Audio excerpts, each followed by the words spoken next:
It's Minutes with BJ. Man, let's get it in. So this year I'm doing something a little differently. I still hope to post some of the similar type of things I've done in the past with Minutes with BJ, when just challenging mentality and all that kind of stuff, right? But until that time comes, I'm trying to do something a little different. So I make a little post or sometime, or also on Instagram, talking about money, investing, life. It's 2020. A lot of people are being more serious about things they're doing and more intentional. So I was kind of, talk about trucking more.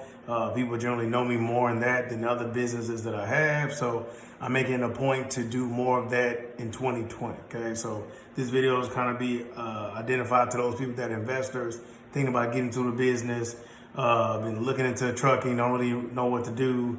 This video is in a sense towards you in general to give you insight. So further information, further insight, get with me. I also do have consulting rates for people that want to look at real life numbers, talk about scenarios, all that kind of stuff, right? Because it's not a game. You got to get the whole information, not some of the information, when you're about to invest thousands, maybe even hundreds of thousands of dollars in something, as well as your future. So you need to make sure you understand what you're going to get yourself into. So because of that, I want to talk about something. And so a big topic is going on right now on different social media areas. And I've been asked this a couple of times, what I think.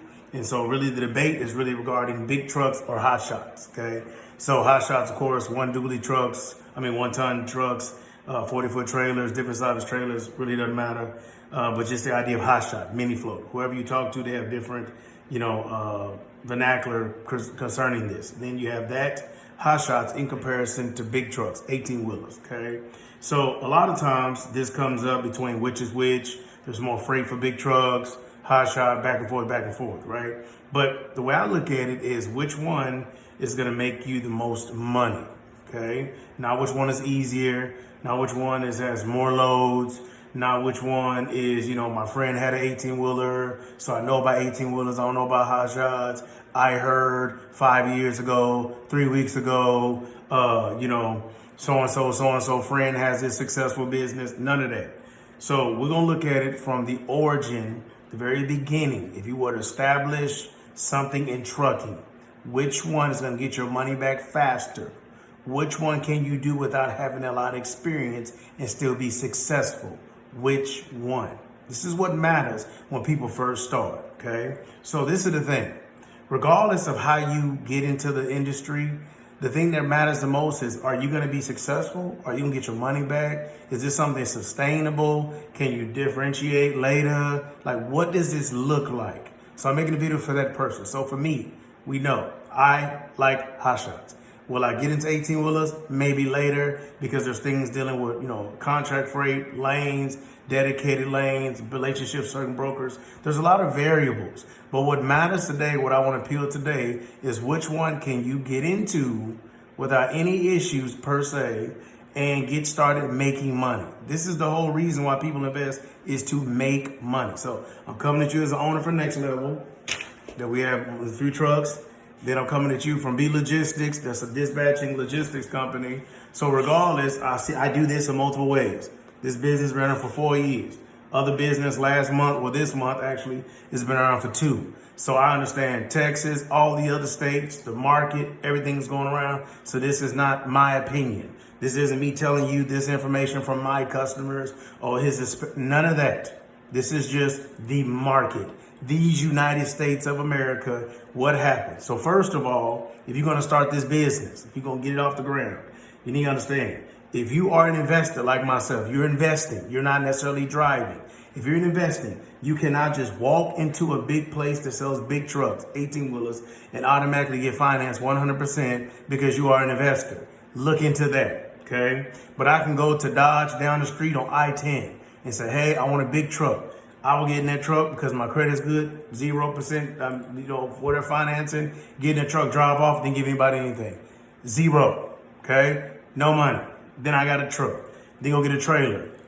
Regardless of the price of the trailer, I can get a trailer out, loan it. It's harder than big rigs. So now I got a truck and trailer. Say if I finance both of these. Now I'm on the road. I'm ready to go try to make some money. Now, with me trying to do that, and I'm starting up dispatching, load securement, blah, blah, blah. I'm not getting to that today, but with all this said and done, I can get rolling for less than $10,000 out of my money today finance everything else. Now I'm in the industry, okay? Now, when I get a load as a hot shot in comparison to an 18-wheeler, as soon as I get the load, okay, I can get the load and travel X amount of miles, the 18-wheeler X amount of miles. So at the end of the day, who is more profitable? If we got the same load from the same dispatcher going to the same location, we will get probably about the exact same amount of money, whether it's on an 18-wheeler or a little truck. So I have two examples here that, I'm gonna have to show later when I do YouTube videos, which I'm gonna do this year. And so one of them is from a big company. I'm not gonna really go into the name, but this load is going from New Orleans, Louisiana, going to Hammond, Indiana. We like to go there, especially my company too. We love to kind of be in the Midwest, okay? This load picked up on the 8th. It dropped 2 days after, so the 10th, okay? This load was 43,000 pounds, 18-wheeler, don't forget, 43,000 pounds. Louisiana to Hammond, Indiana is 914 miles, okay? This load on the Raycon paid $18.50.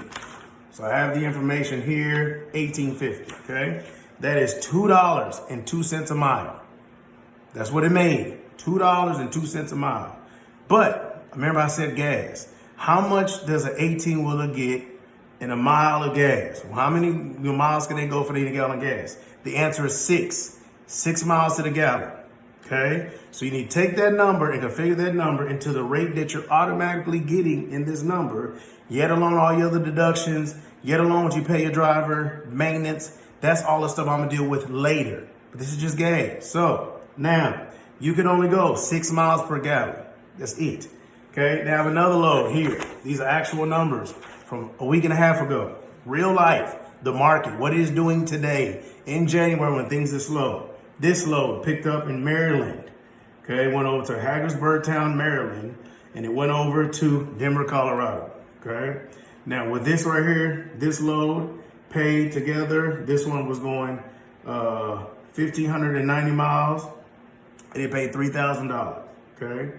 This load right here, it was making $1.89 a mile, $1.89 a mile, going this distance, okay? So now, big truck, 202. Little truck, 189 a mile, okay? You see how similar they are. This is just a regular scenario. It can fluctuate a little bit, but I'm just kind of showing you. Now, this load right here for the hot shop was paying it only weighed 2,000 pounds, and it was short, like 20 feet long. So guess what? We still have another 20-footer trailer to put more freight. That's a key. 20 more feet, and it's only 2,000 pounds. So this truck will get excellent gas mileage, but for simplicity, let's say this truck is automatically gonna get 12. So an average hot shot would load it, because we keep it under 15K generally, we'll get about 12 miles to the gallon. 12. Okay, let's compare this. Big rig, you made 11 more cents, 12 more cents a mile, 12 more cents for this one load in comparison, okay? Remember, I can add something else, okay? With that being said, it goes 6 miles and burns through a whole gallon of gas, diesel. The other truck goes 12.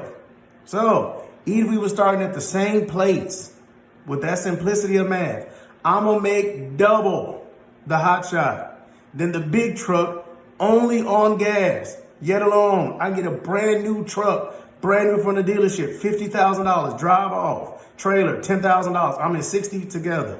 You go buy 18-wheeler, brand new, that's of a similar quality. It's cost you $100,000, half the price. I go get tires for my truck, $115.